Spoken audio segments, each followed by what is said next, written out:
আসসালামু আলাইকুম সুপ্রিয় পঞ্চম শ্রেণীর শিক্ষার্থী বন্ধুরা ও এই মুহূর্তে যারা আমার সাথে সরাসরি যুক্ত হয়েছেন বা যারা পরবর্তীতে আমার ক্লাসটি দেখবেন, আমার সম্মানিত শিক্ষক মণ্ডলী, অভিভাবকবৃন্দ, সবাইকে রায়পুরা ভার্চুয়াল লার্নিং স্কুল পেজের পক্ষ থেকে স্বাগত জানাচ্ছি। সাথে আছি আপনাদের আমি তানজিনা আক্তার নীলা, সহকারী শিক্ষক, লক্ষ্মীপুর সরকারি প্রাথমিক বিদ্যালয়, রায়পুরা, নরসিংদী। আর আমি এসেছি বরাবরের মতো আজকেও আমার পঞ্চম শ্রেণীর শিক্ষার্থী বন্ধুদের জন্য বাংলাদেশ ও বিশ্ব পরিচয়ের একটি অধ্যায় থেকে নতুন একটি পাঠ নিয়ে। তাহলে আমার পঞ্চম শ্রেণীর শিক্ষার্থী বন্ধুরা, তোমরা সবাই নিশ্চয়ই তোমাদের বাংলাদেশ ও বিশ্ব পরিচয় বিষয়ে ক্লাসটি করার জন্য তৈরি হয়ে আছো এবং তোমরা নিশ্চয় জানো যে প্রতি সপ্তাহের এদিন আমি এই সময় তোমাদের জন্য বাংলাদেশ ও বিশ্ব পরিচয়ের একটি ক্লাস নিয়ে আসছি, তাই না? তাহলে তোমরা সবাই বসে পড়ো তোমাদের বই, খাতা, কলম নিয়ে। ক্লাসের শুরুতে আজকে আমি তোমাদেরকে একটি ভিডিও দেখাবো। কি দেখতে চাও তো তোমরা? তাহলে চলো আমরা একটা ভিডিও দেখে আসি এবং অবশ্যই কি করতে হবে, ভিডিওটি মনোযোগ সহকারে দেখতে হবে।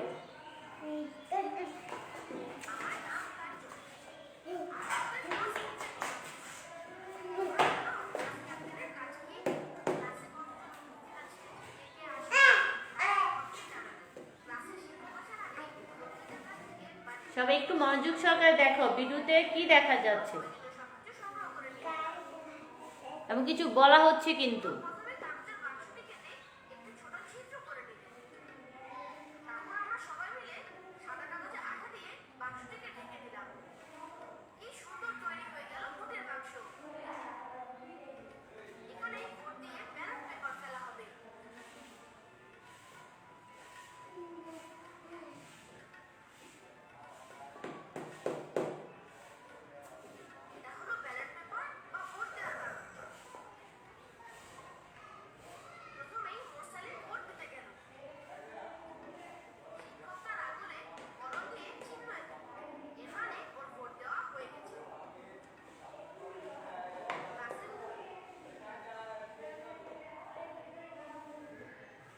তাহলে বন্ধুরা কি দেখলে তোমরা ভিডিও থেকে?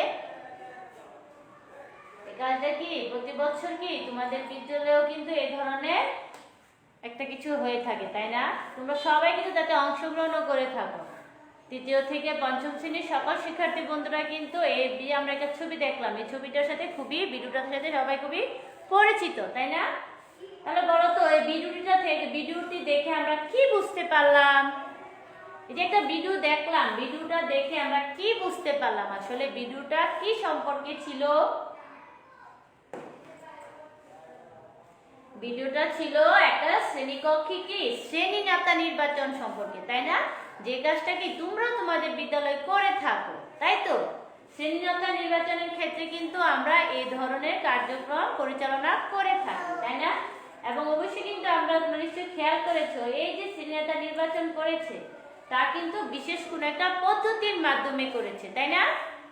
আজকে আমরা শিখবো যে আমরা কিভাবে বিদ্যালয়ে গণতান্ত্রিক মনোভাবের চর্চা করব। গণতান্ত্রিক যে মনোভাবটা ওটা কিভাবে আমরা আমাদের বিদ্যালয়ে চর্চা করতে পারি, কেমন? বিদ্যালয়ে আমরা কিভাবে গণতান্ত্রিক মনোভাবের চর্চা করতে পারি, অনুশীলন করতে পারি, কেমন? আর এই যে পাঠটা আজকে পাঠ শেষে আমরা জানতে পারবো গণতান্ত্রিক মনোভাব কি তা বলতে পারবে। বিদ্যালয় ও শ্রেণীকক্ষের বিভিন্ন কাজে গণতান্ত্রিক রীতিনীতি অনুশীলন কিভাবে করা যায়, আমরা আজকে পাঠ শেষে এই দুটি সম্পর্কে দুটি শিক্ষণফল আমরা সবাই অর্জন করতে পারবো বলে আমি আশা করছি। তাহলে চলো আমরা আমাদের আজকের পাঠে চলে যাই। শুরুতে তোমরা কি বলতে পারো বন্ধুরা, গণতন্ত্র আসলে কি? গণতন্ত্র কাকে বলে? কেউ কি বলতে পারো? আমরা যেহেতু এখন সবাই কি তোমরা পঞ্চম শ্রেণীতে পড়ো, তাহলে তোমরা নিশ্চয় এই যে আমরা একটা ভিডিও দেখেছি, ভিডিওটা সম্পর্কে সবাই তৃতীয় শ্রেণী থেকে তোমরা কিন্তু পরিচিত অলরেডি সবাই। তাহলে আমরা ওইখান থেকে কিন্তু কিছুটা ধারণা নিলে আমরা বলতে পারি গণতন্ত্রটা আসলে কি। কিছু কি তোমাদের মাথায় এসেছে? আসলে গণতন্ত্র শব্দটা হচ্ছে একটা ইংরেজি প্রতিশব্দ হচ্ছে ডেমোক্রেসি। ডেমোক্রেসি শব্দটা কোথা থেকে এসেছে? গ্রিক একটা ভাষা থেকে। গ্রিক ভাষা থেকে আমরা এই ডেমোক্রেসি শব্দটা পেয়েছি। আর এই গ্রিক ভাষার অর্থ হচ্ছে জনগণ দ্বারা পরিচালিত। মানে গণতন্ত্রটা হচ্ছে জনগণ দ্বারা পরিচালিত। জনগণ দ্বারা পরিচালিত যে শাসন ব্যবস্থা সেটি হচ্ছে গণতন্ত্র।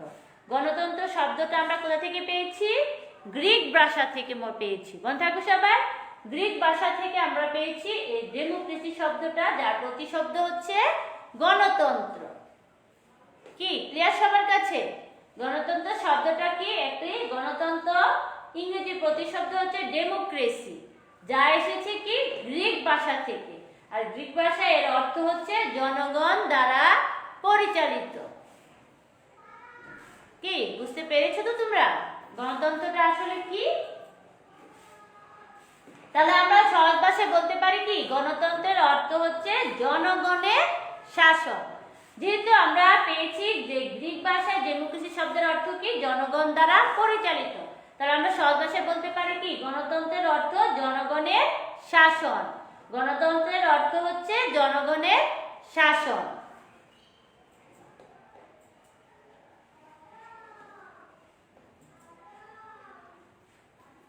এই যে দেখো এখানে একটা ছবি দেখা যাচ্ছে, কেমন? ছবিটা দেখো এবং তোমরা সাথে সাথে একটু চিন্তা করো। গণতন্ত্র তো আমরা বুঝলাম জনগণের শাসন, গণতান্ত্রিক মনোভাবটা কি হতে পারে? ছবিটা দেখো এবং তোমরা চিন্তা করো গণতান্ত্রিক মনোভাবটা আসলে কি হতে পারে। গণতান্ত্রিক মনোভাবটা কি? গণতান্ত্রিক মনোভাব কি? ছবিটা দেখো এবং ছবিটার সাথে সাথে তোমরা মিলিয়ে চিন্তা করো গণতান্ত্রিক মনোভাবটা কি?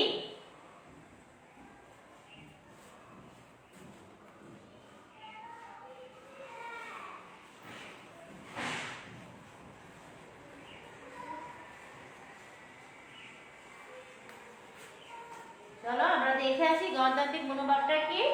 অন্যের মতামতকে সম্মান করা এবং অধিকাংশের মতামতের ভিত্তিতে সিদ্ধান্ত গ্রহণ করাকে গণতান্ত্রিক মনোভাব বলে। অন্যের মতামতকে সম্মান করা এবং অধিকাংশের মতামতের ভিত্তিতে সিদ্ধান্ত গ্রহণ করাকে গণতান্ত্রিক মনোভাব বলে। আমরা আবারও জেনে নিচ্ছি গণতান্ত্রিক মনোভাবটা কি। অন্যের মতামতকে সম্মান করা এবং অধিকাংশের মতামতের ভিত্তিতে সিদ্ধান্ত গ্রহণ করাকে গণতান্ত্রিক মনোভাব বলে। তাহলে বন্ধুরা তোমরা নিশ্চয়ই বুঝতে পেরেছো এখন গণতন্ত্র কি আর গণতান্ত্রিক মনোভাব কি। গণতন্ত্র হচ্ছে জনগণের শাসন, আর গণতান্ত্রিক মনোভাবটা কি অন্যের মতামতকে সম্মান করা এবং অধিকাংশের মতের ভিত্তিতে পুরো সিদ্ধান্ত গ্রহণ করাটাকে বলা হয় গণতান্ত্রিক মনোভাব। আবারও আমি বলছি গণতন্ত্র কি? গণতন্ত্র হচ্ছে জনগণের শাসন, মানে যেখানে কি সকল জনগণের অংশগ্রহণ থাকবে। আর গণতান্ত্রিক মনোভাবটা কি? যে সকল জনগণের মতামতের ভিত্তিতে, যেখানে অধিকাংশ মত আমরা পাবো। যে কোনো একটা বিষয় হতে পারে, আমরা সকলের মত নিব, নেওয়ার পর দেখবো আমরা যে মতের ভিত্তিতে অধিকাংশ মানুষের মতামত আছে, অধিকাংশ মানুষ যে জিনিসটাকে সাপোর্ট করছে, মানে যার পক্ষে আছে আমরা কি সেটাই গ্রহণ করব। আর এই পদ্ধতিটাই হচ্ছে গণতান্ত্রিক মনোভাব। বুঝতে পেরেছো সবাই গণতন্ত্র আর গণতান্ত্রিক মনোভাব কি?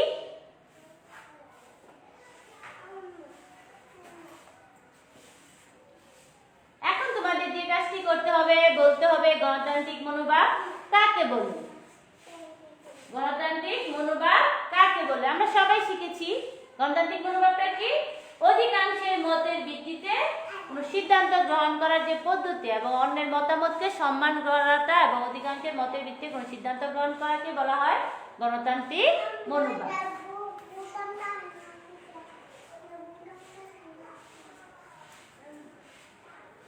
এখন আমরা জেনে নিব যে আমরা বিদ্যালয়ে বিভিন্ন কাজে সকলে কিভাবে আলোচনা করে সিদ্ধান্ত নিব এবং গণতান্ত্রিক আচরণ করব। আমরা এখন জানবো কিভাবে আমরা আমাদের বিদ্যালয়ে সকলে মিলে আলোচনা করে সিদ্ধান্ত নিতে পারি এবং গণতান্ত্রিক আচরণ করতে পারি। কোন কোন ক্ষেত্রে, কেমন, কোন কোন ক্ষেত্রে আমরা এই গণতন্ত্রটা বিদ্যালয়ে চর্চা করতে পারি। যেমন এখানে প্রথমে আমরা কি পেয়েছি, শ্রেণীকক্ষ সাজানোর ব্যাপারে। কি আমরা কি শ্রেণীকক্ষ সাজানোর ব্যাপারে সকলে সিদ্ধান্ত গ্রহণ করতে পারি না? সকলের মতামত নিয়ে আমরা আমাদের শ্রেণীকক্ষটাকে কি করব, সুন্দর করে সাজাবো। আমরা আমাদের শ্রেণীকক্ষটাকে কি করব, সবাই মিলে সুন্দরভাবে কিভাবে সাজানো যায়, সবাই যেভাবে কোন রং দেওয়া যায় বা কোথায় কোন উপকরণটা সাজানো যায়, কোন ফুল দিয়ে আমরা সাজাতে পারি, এই কাজটা আমরা কি করব, অবশ্যই সবার মতামত নিয়ে তারপর আমরা আমাদের শ্রেণীকক্ষটা কি সুন্দরভাবে সাজাতে পারি, তাই না? আর কোন কাজে আমরা সকলের মতামত গ্রহণ করতে পারি? হ্যাঁ, ক্রীড়া প্রতিযোগিতা আয়োজিত হবে কিভাবে, সেটাও কি আমরা সকলের অংশগ্রহণের মাধ্যমে করতে পারি, তাই না? আমাদের বিদ্যালয়ে যে বার্ষিক ক্রীড়া প্রতিযোগিতা অনুষ্ঠান আয়োজন করা হয়, ওই অনুষ্ঠানটা আমরা কখন, কোন দিন, কিভাবে আমরা করতে পারি, কিভাবে করলে আমাদের অনুষ্ঠানটি আরো বেশি আকর্ষণীয় হতে পারে, তা কি করতে পারি, আমরা সবার মতামত নিয়ে করতে পারি, তাই না? কারণ এক একজনের মাথায় কি এক এক ধরনের আমরা জানি উদ্ভাবনী চিন্তার আবিষ্কার হয়, তাই না? আমার মাথায় একটা চিন্তা আসতে পারে, তোমার মাথায় কি আরেকজনের মাথায় আরেকটা, এইভাবে আমরা অনেকগুলো সুন্দর সুন্দর ধারণা আমরা লাভ করতে পারি।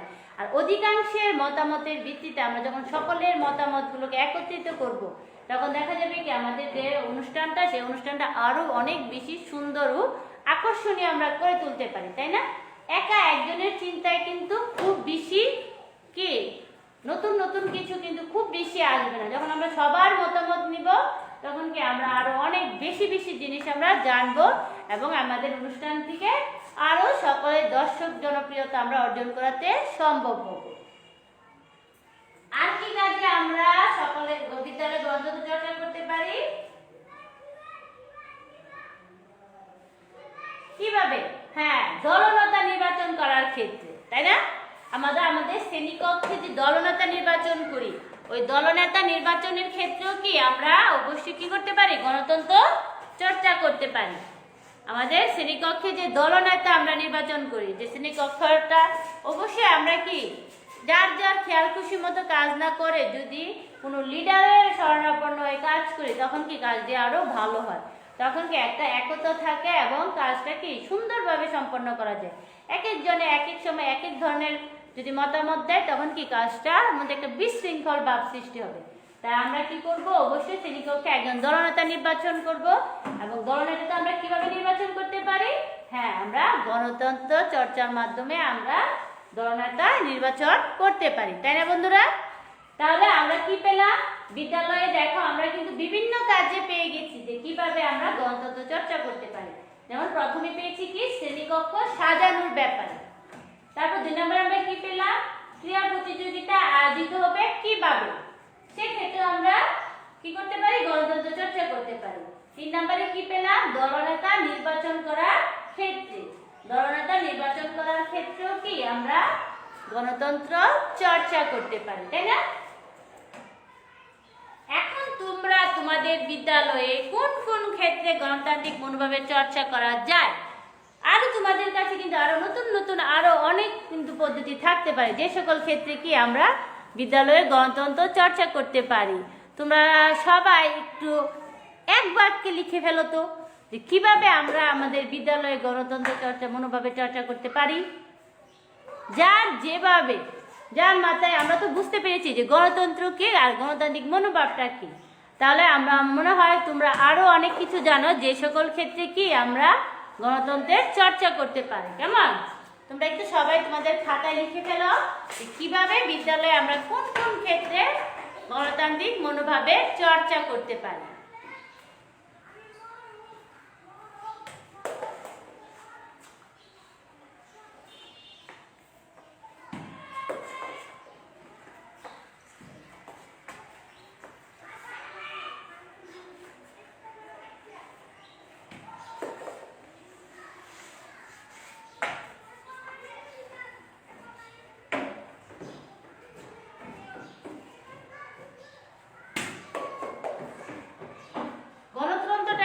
বর্তমান যে সমাজ ব্যবস্থায় গণতন্ত্রটা একটা ব্যাপক একটা বিষয়, তাই না? কারণ গণতান্ত্রিক চর্চা ছাড়া কিন্তু আমাদের দেশে কি আমরা জানি গণতান্ত্রিক রাষ্ট্র, তাই না? আমাদের দেশে কিন্তু সব কিছু জনগণের সহযোগিতা অংশগ্রহণের মাধ্যমে আমাদের দেশে সব কিছু সম্পন্ন হয়। আমরা এমনকি আমরা দেশের সরকার প্রধানও নির্বাচন করে থাকি কি করি গণতান্ত্রিক প্রক্রিয়ায়। কি লেখা হয়েছে নিশ্চয় এতক্ষণে সবার কিভাবে বিদ্যালয়ে আমরা গণতন্ত্র চর্চা করতে পারি।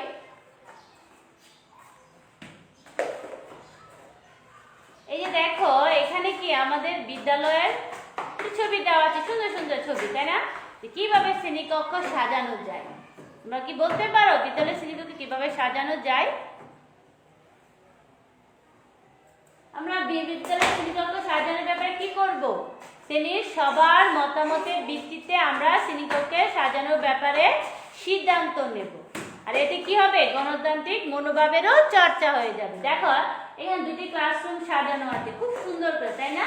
এই ক্লাসরুমগুলো কি অনেকের অংশগ্রহণে সবার অংশগ্রহণের মাধ্যমে সাজানো হয়েছে।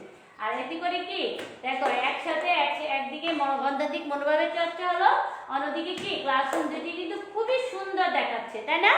তোমাদের প্রত্যেকের বিদ্যালয়ের ক্লাসরুমগুলো আমার মনে হয় এরকম সুন্দর, এর চেয়ে আরো অনেক বেশি সুন্দর, কারণ তোমরা তো আরো অনেক বেশি সবাই কি সৃষ্টিশীল আমি জানি।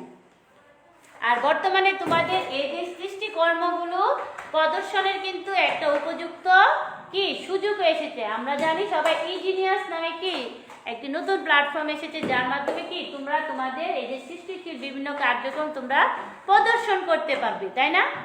তোমরা নিশ্চয়ই এতদিনে জেনে গেছো তোমাদের প্রত্যেকের স্কুলের মাধ্যমে যে এই ইঞ্জিনিয়ার্সের মাধ্যমে আমরা কি করতে পারি, আমাদের ছবি বা কবিতা আবৃত্তি গান গল্প যেটা আমরা ভালো করে জানি সেটাকে আমরা প্রদর্শন করতে পারবো, তাই না?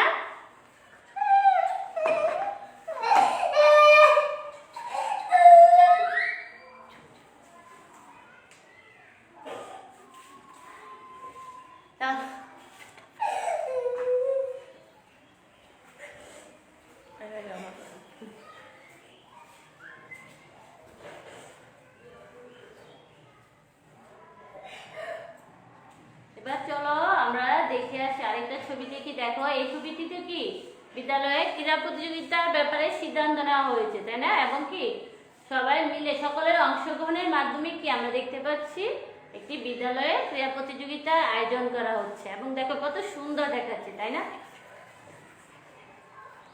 আমরা কি বিদ্যালয়ে যখন অনুষ্ঠান হবে বিভিন্ন সাংস্কৃতিক অনুষ্ঠান যখন কি আমরা ক্রীড়া প্রতিযোগিতার আয়োজন করা হবে তখন সকলে মিলে অংশগ্রহণের মাধ্যমে কি আমরা অনুষ্ঠানটি সুন্দর ও আকর্ষণীয় করে তুলতে পারি, তাই না? আমরা বিদ্যালয়ে ক্রীড়া প্রতিযোগিতা অনুষ্ঠানের ব্যাপারে সবাই মিলে সিদ্ধান্ত নেব, আর এতে করে কি গণতান্ত্রিক মনোভাবে চর্চা হবে, তাই তো বন্ধুরা? আমরা আমাদের বিদ্যালয়ে ক্রীড়া প্রতিযোগিতা অনুষ্ঠানের ব্যাপারে কি করব? সবাই মিলে সিদ্ধান্ত নেব, তাই না? আমরা বিদ্যালয়ে ক্রীড়া প্রতিযোগিতার ব্যাপারে সবাই মিলে সিদ্ধান্ত নেব। এতে করে কি হবে? আমাদের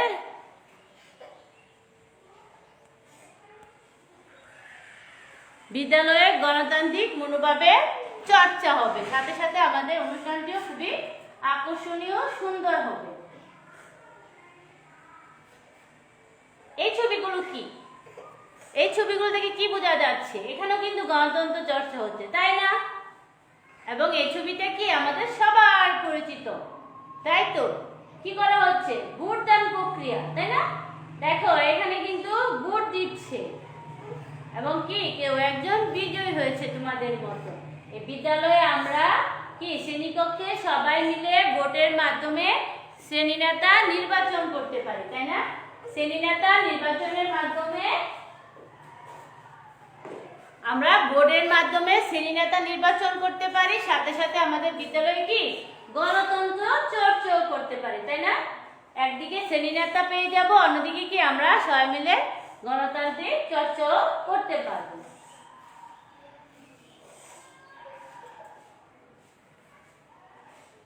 দেখো কি সুন্দর একটি ছবি দেখতে পাচ্ছি আমরা। তোমরা কি বলতে পারো বিদ্যালয়ে কিভাবে স্টুডেন্ট কাউন্সিল নির্বাচন করা যায়? স্টুডেন্ট কাউন্সিল নির্বাচন কিভাবে করা যায় বিদ্যালয়ে? স্টুডেন্ট কাউন্সিল নির্বাচন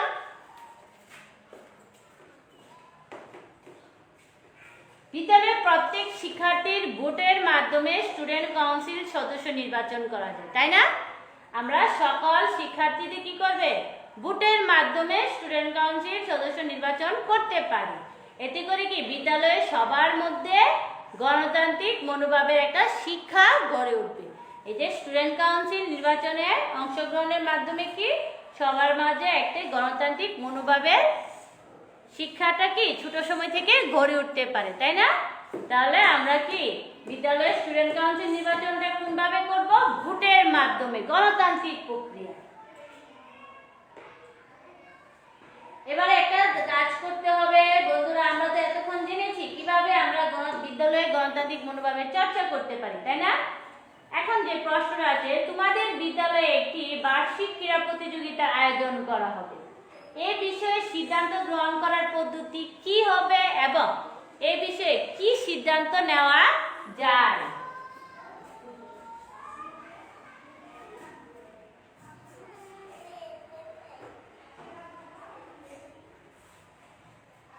তোমার বিদ্যালয়ে একটি বার্ষিক ক্রীড়া প্রতিযোগিতা আয়োজন করা হবে। এ বিষয়ে সিদ্ধান্ত গ্রহণ করার পদ্ধতি কি হবে এবং এ বিষয়ে কি সিদ্ধান্ত নেওয়া যায়? এই কাজটা কি করবে? তোমরা অবশ্যই তোমাদের বাড়িতে সবাই কি তোমরা তোমাদের খাতায় উত্তরটা লিখবে, কেমন? যে কিভাবে বার্ষিক ক্রীড়া প্রতিযোগিতা আয়োজন করা হবে এবং এ বিষয়ে কিভাবে সিদ্ধান্ত নেওয়া যায়। এবার তোমরা তোমাদের পাঠ্য বইয়ে বাংলাদেশি বিশ্ব পরিচয় বিষয়ে সবাই ৭৮ পৃষ্ঠাটা খুলো এবং কিছুক্ষণ মনোযোগ সহকারে পড়ো, কেমন? আমরা এতক্ষণ যে বিষয়গুলো আলোচনা করেছি তোমরা এখন একটু বইয়ের সাথে এগুলো একটু মিলিয়ে নাও এবং একটু জেনে নাও। সবাই তোমাদের পাঠ্য বইয়ের ৭৮ পৃষ্ঠাটা খুলো এবং মনোযোগ সহকারে কিছুক্ষণ পড়ো।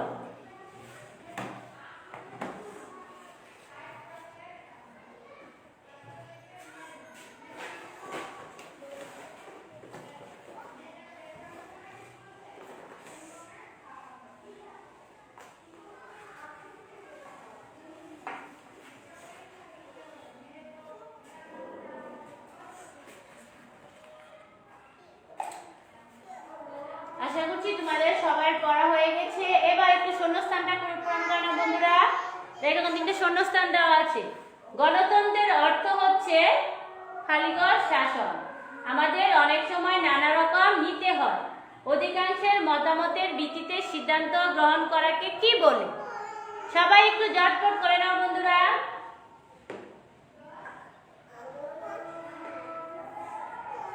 খুবই সহজ, আমার মনে হয় আমি বলার সাথে সাথে তোমরা সবাই জেনে গেছো যে কি হবে, তাই না? গণতন্ত্রের অর্থ হচ্ছে কি? জনগণের শাসন। আমরা প্রথমেই পড়েছি গণতন্ত্রের অর্থ হচ্ছে জনগণের শাসন। ২ নম্বর কি? আমাদের অনেক সময় নানা রকম সিদ্ধান্ত নিতে হয়। ৩ নম্বর কি আছে? অধিকাংশের মতামতের ভিত্তিতে সিদ্ধান্ত গ্রহণ করাকে কি বলে? গণতান্ত্রিক মনোভাব বলে, তাই না? তাহলে বন্ধুরা আমার মনে হয় আজকের পাঠ থেকে আমরা ভালোভাবে জানতে পেরেছি গণতন্ত্র কি আর গণতান্ত্রিক মনোভাবটা কি, তাই না? আর আমাদেরকে অবশ্যই কি করতে হবে? বাড়িতে ও বিদ্যালয়ে সকল স্থানে গণতন্ত্রের চর্চা করতে হবে, যাতে করে কি হয় আমরা আমাদের সমাজের সকল ধরনের বিশৃঙ্খলা থেকে মুক্ত থাকতে পারি। আর সবাই আজকে আমার সাথে থাকার জন্য তোমাদের সবাইকে অসংখ্য ধন্যবাদ। এবং এখন থেকে কি তোমরা সবাই তোমাদের বাড়িতেও বিদ্যালয়ে গণতন্ত্র চর্চা করার চেষ্টা করবে, কেমন? সবাইকে অসংখ্য ধন্যবাদ। আগামী ক্লাসে আবারও তোমাদের সাথে দেখা হবে আশা রাখছি। সবাই ভালো থেকো। খুদা হাফেজ।